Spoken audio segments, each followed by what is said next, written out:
Hello everyone. 5th Sem BCom syllabus, Income Tax 1 for the assessment year 2021, Chapter 4, Income from Salary, presented by Dr. Pramila KS. Today we will discuss Chapter 4, Income from Salary. Income from salary. Actually, the total income of an assessee is segregated into 5 groups. That is, either it may be charged or taxed under the first one is income from salaries, or the second one income from house property, or third one income from business or profession, and the fourth one capital gain, and the last one, if any income does not fit all the 4, then the last category is income from other source. So the income of a person is charged either any of this 5 category, any one out of this 5 category. Okay, first let us see income from salary. Income tax ಅಲ್ಲಿ 4ನೇ chapter income from salary ಅಂತ. So first heads of income ಅಂದರೆ ಒಬ್ಬ ವ್ಯಕ್ತಿಯ total ಇನ್ಕಮನ್ನು 5 group ಆಗಿ ವಿಂಗಡಿಸ್ತೀವಿ. ಕೆಲವೊಂದನ್ನು ಇನ್ಕಮ್ ಫ್ರಮ್ ಸ್ಯಾಲರಿ ಅಂತ ಹೇಳ್ತೀವಿ, ಕೆಲವು ಇನ್ಕಮನ್ನು income from rent house property, next income from business or profession, fourth one capital gain ಅಂತ ಹೇಳ್ತೀವಿ. ಈ 4 ಹೆಡ್ಸಲ್ಲಿ ಫಿಟ್ ಆಗಲಿಲ್ಲ ಅಂತಂದರೆ last category income from other source ಅಂತ ತಗೋತೀವಿ. ಒಟ್ಟಿನಲ್ಲಿ ಇನ್ಕಮ್ ಇದ್ದರೆ ಟ್ಯಾಕ್ಸ್ ಕಟ್ಟಬೇಕು. ಓಕೆ, ಸೊ ಇವಾಗ ಇನ್ಕಮ್ ಫ್ರಮ್ ಸ್ಯಾಲರಿ ಅಂತಂದರೆ ಏನು? Salary income is charged under the head income from salaries either on accrual basis or receipt basis. Salary ಅಂತ receive ಮಾಡ್ತಾರಲ್ವಾ, ಅದನ್ನು ಆ ಸ್ಯಾಲರೀಸನ್ನು ಇನ್ಕಮ್ ಫ್ರಮ್ ಸ್ಯಾಲರೀಸ್ ಹೆಡ್ಡಲ್ಲಿ ಚಾರ್ಜ್ ಮಾಡ್ತೀವಿ. Either on accrual or receipt basis. ಅಂದರೆ ಅಕ್ರೂವಲ್ ಅಂತಂದರೆ ಇವಾಗ ಫಾರ್ ಎಕ್ಸಾಂಪಲ್ ಜನವರಿದು ಸ್ಯಾಲ್ರಿ, ಜನವರಿ ಫುಲ್ಲು ಕೆಲಸ ಮಾಡಿದ್ದೀವಿ, ಫೆಬ್ರವರಿನಲ್ಲಿ ಸಂಬಳ ತೊಗೋತೀವಿ 1ನೇ ತಾರೀಕು, ಅಥವಾ ಜನವರಿ ಲಾಸ್ಟಲ್ಲೇ ಸಂಬಳ ತೊಗೋತೀವಿ ಅಂದ್ಕೊಳ್ಳಿ. ಆ ತಿಂಗಳು ಕೊಟ್ಟಿಲ್ಲ ಬೈ ಚಾನ್ಸ್ ಆಗಿ, ಅಂದರೆ ಮುಂದಕ್ಕೆ ಕೊಡ್ತಾರೆ, ಮೇ ಬಿ ಮಾರ್ಚಲ್ಲೋ ಏಪ್ರಿಲಲ್ಲೋ ಕೊಡ್ತಾರೆ ಅಂತ ಹೇಳ್ಕೊಳ್ಳಿ. ಆವಾಗಲೂ ಮಾರ್ಚಲ್ಲಿ ಸಿಗುತ್ತೆ ಅಂತಂದ್ರೂ ಜನವರಿ ಸ್ಯಾಲ್ರಿಗೆ ನಾವು ಟ್ಯಾಕ್ಸ್ ಕಟ್ಟಬೇಕು. That is on accrual basis. Accrue ಆಗಿದೆ ಅಲ್ವಾ, ಸೊ ಇವತ್ತರಲ್ಲಿ ನಾಳೆ ರಿಸೀವ್ ಮಾಡ್ಕೋತಾರೆ, ಸೊ ಅದ್ರ ಮೇಲೂ ಟ್ಯಾಕ್ಸ್ ಕಟ್ಟಬೇಕಾಗುತ್ತೆ. So tax is calculated either on accrual basis or on receipt basis. Next, meaning and definition of salary. Salary ಅಂತ ಯಾವುದಕ್ಕೆ ಕರಿತೀವಿ, ಯಾವುದೆಲ್ಲ ಈ ಹೆಡ್ಡಲ್ಲಿ ಟ್ಯಾಕ್ಸ್ ಮಾಡ್ತೀವಿ ಅಂತ ನೋಡೋಣ. Section 17 subsection 1 of Income Tax Act 1961 defines salary as, and also it includes the following receipts. ಯಾವುದು salary ಅಂತಂದ್ರೆ ಏನು? ಸ್ಯಾಲರಿ ಅಂದರೆ it includes the following receipts. ಯಾವುದು? ಫಸ್ಟ್ ಒನ್ ವೇಜಸ್ ಅಂತಂದರೆ ಇದು ಒಂದು ರೀತಿಯ ಸ್ಯಾಲರಿನ ಇನ್ನೊಂದು ಇದನ್ನು ವೇಜಸ್ ಅಂತ ಹೇಳ್ತೀವಿ ಅಲ್ವಾ, ಕೂಲಿ ಅಷ್ಟೇ ವೇಜಸ್ ಅಂತ ಹೇಳಿದ್ರೆ. ಈ ವೇಜಸ್ಸನ್ನು may be it is given for physical efforts, salary is given for mental efforts, and salary is calculated month ಬೇಸಿಸಲ್ಲಿ. Wages is calculated may be on day basis or week basis or may be on monthly basis. It all depends. Okay, there are minute difference ಇದೆ wages and salary.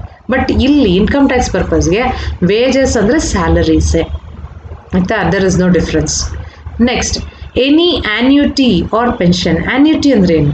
Annuity ಅಂದರೆ periodical receipt ಅಥವಾ payment.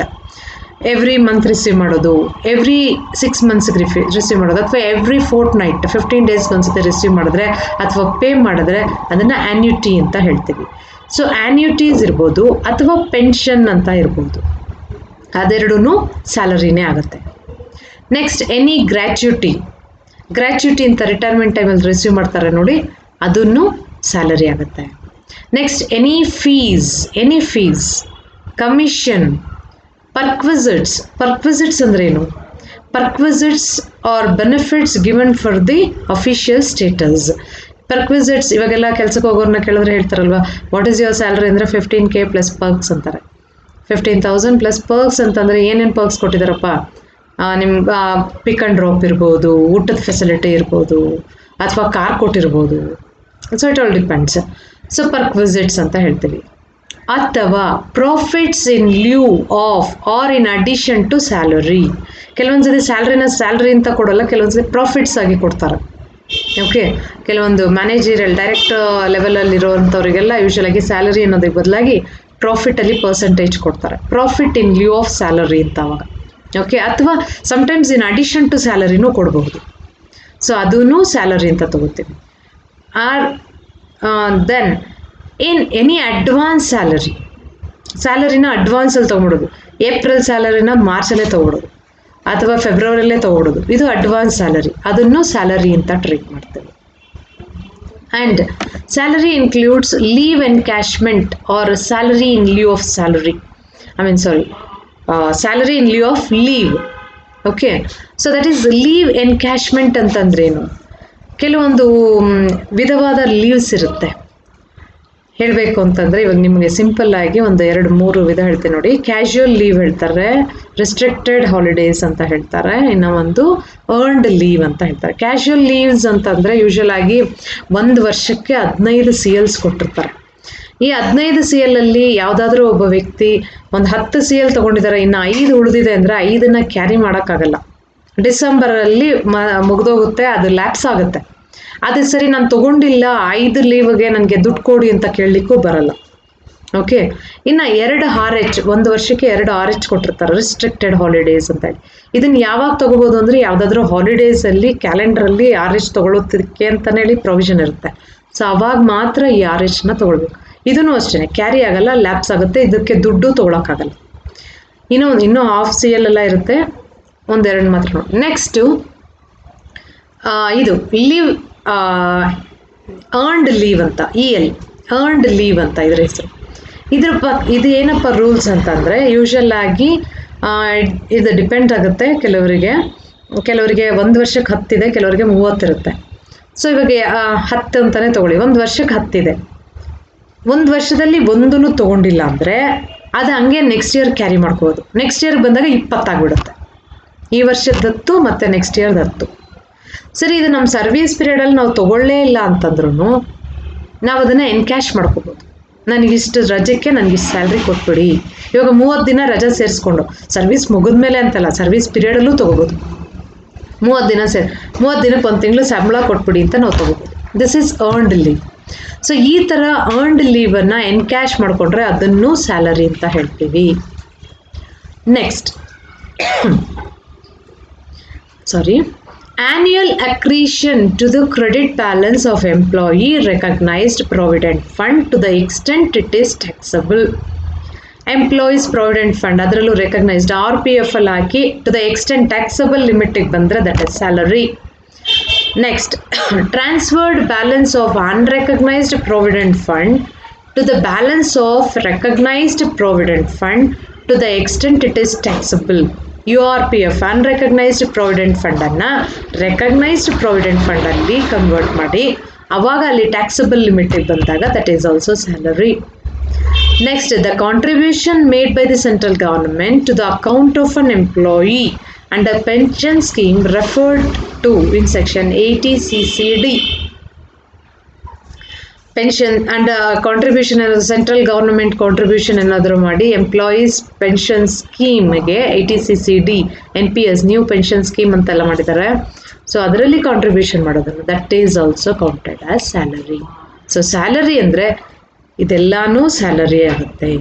So ಇವನ್ನೆಲ್ಲನೂ under the head ಸ್ಯಾಲರಿನಲ್ಲೇ tax ಮಾಡ್ತೀವಿ.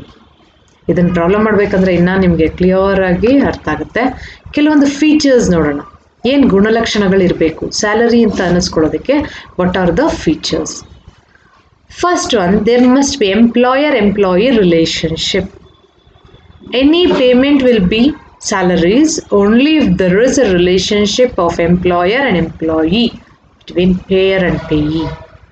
ಕೊಡೋರಿಗೂ ತಗೊಳ್ಳೋರಿಗೂ ನಡುವೆ employer-employee relationship ಇರಬೇಕು. ಅವರು ಕೊಡೋರು ಎಂಪ್ಲಾಯರ್ ಆಗಿರಬೇಕು, ತಗೊಳ್ಳೋವಂಥವ್ರು ಎಂಪ್ಲಾಯಿ ಆಗಿರಬೇಕು.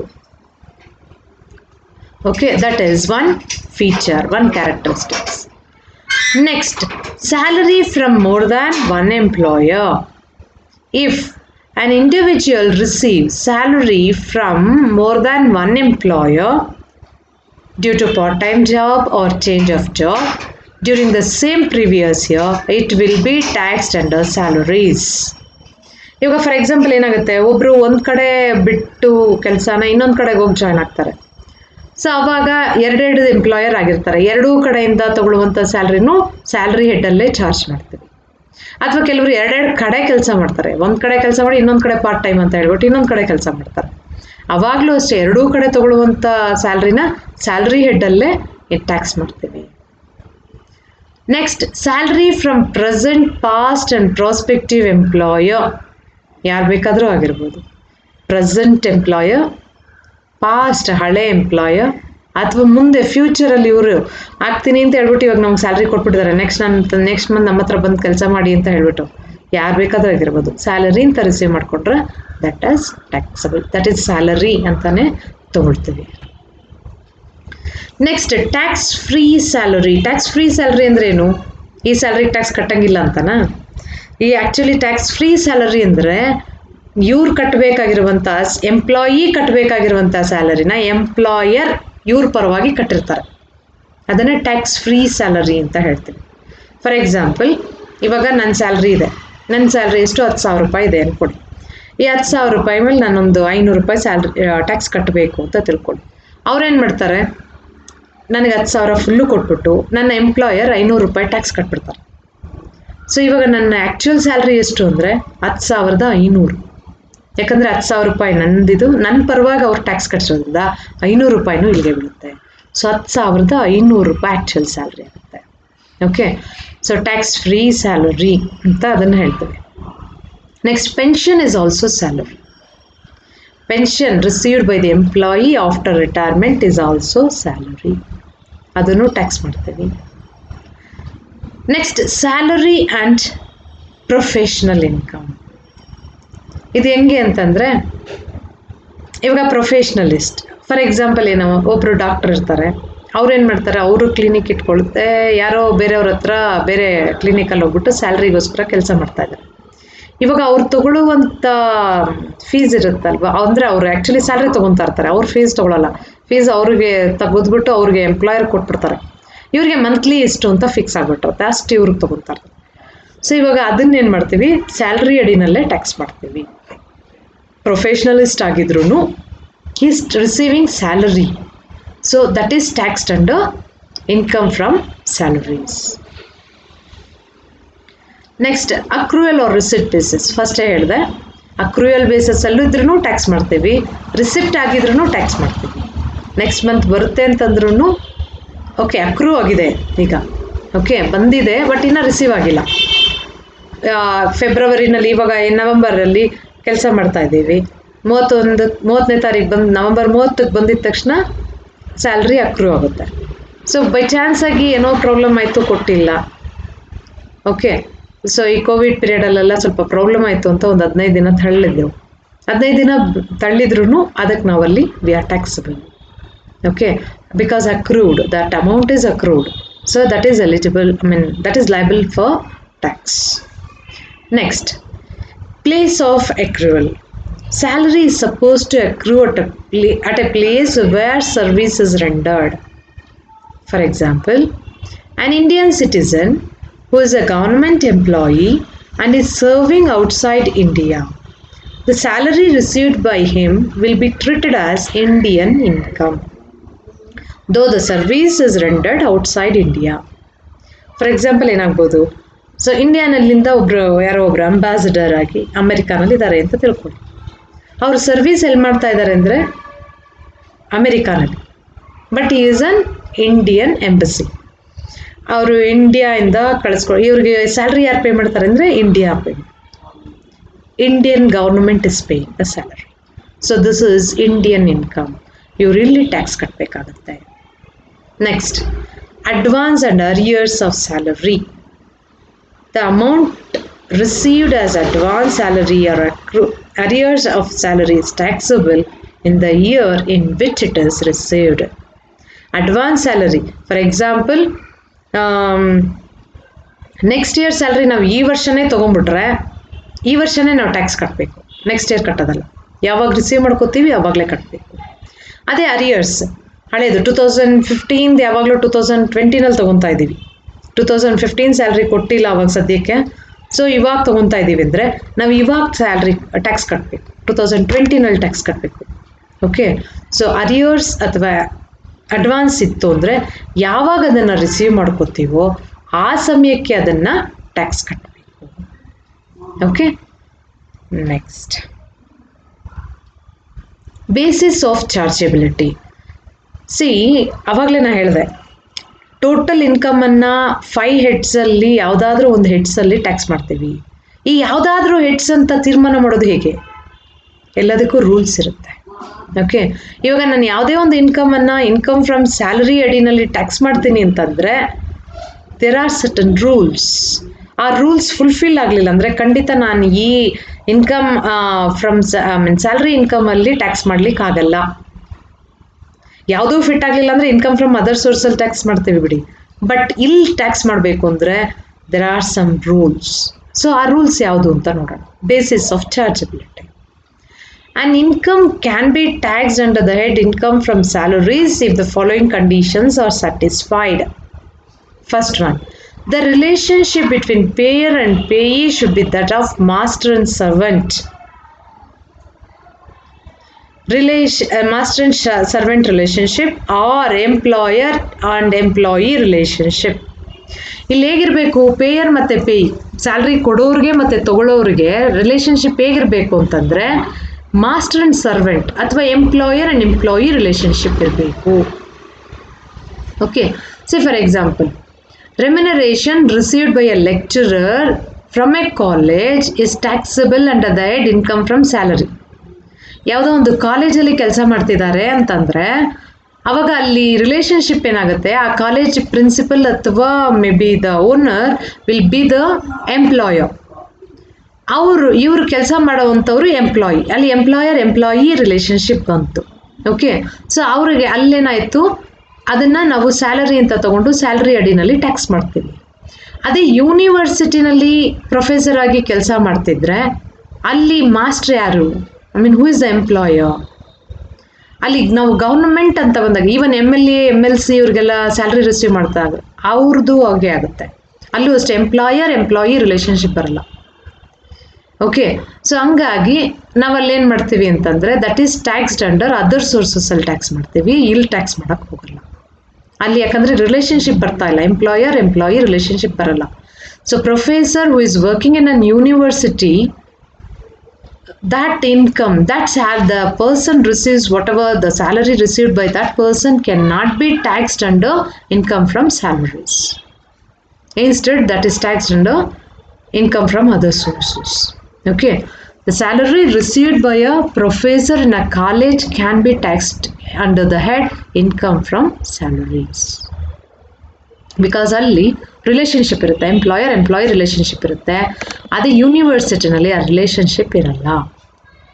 Next one, second condition, the amount received by the assessee from the pair must be for the services rendered by him as an employee and such payment should be shown in the service agreement register. So ಇವನು ಏನಕ್ಕೆ receive ಮಾಡ್ಕೋಬೇಕು, ಯಾಕೆ ದುಡ್ಡು ತೊಗೋಬೇಕು ಅಂತಂದರೆ ಏನಾದರೂ service ಕೊಟ್ಟಿರಬೇಕು, ಸುಮ್ಮನೆ ತೊಗೊಂಡಿರುವಂಥದ್ದಾಗಿರೋದಲ್ಲ. Service ಕೊಟ್ಟಂಥ ಸರ್ವೀಸಿಗೆ ಇವರು ದುಡ್ಡು ತೊಗೋಬೇಕು. ಓಕೆ, ಸೊ ಫಸ್ಟ್ ಕಂಡೀಷನ್ ಏನು? ಎಂಪ್ಲಾಯರ್ ಎಂಪ್ಲಾಯಿ ರಿಲೇಷನ್ಶಿಪ್ ಇರಬೇಕು. ಸೆಕೆಂಡ್ ಕಂಡೀಷನ್, ಎಂಪ್ಲಾಯಿ ಸರ್ವೀಸಸ್ ಏನಾದರೂ ಕೊಟ್ಟು ಅದಕ್ಕೆ ಪ್ರತಿಫಲವಾಗಿ ಅದಕ್ಕೆ ಕನ್ಸಿಡರೇಷನ್ ಆಗಿ ಅವರು ದುಡ್ಡನ್ನು ರಿಸೀವ್ ಮಾಡ್ಕೊತಾ ಇದ್ದರೆ ಅವಾಗ ಅದನ್ನು ಸ್ಯಾಲರಿ ಅಂತ ಹೇಳ್ತೀವಿ. ಅವಾಗ ಅದನ್ನು ಇನ್ಕಮ್ ಫ್ರಮ್ ಸ್ಯಾಲರೀಸ್ ಅಡಿನಲ್ಲಿ ಟ್ಯಾಕ್ಸ್ ಮಾಡ್ತೀವಿ.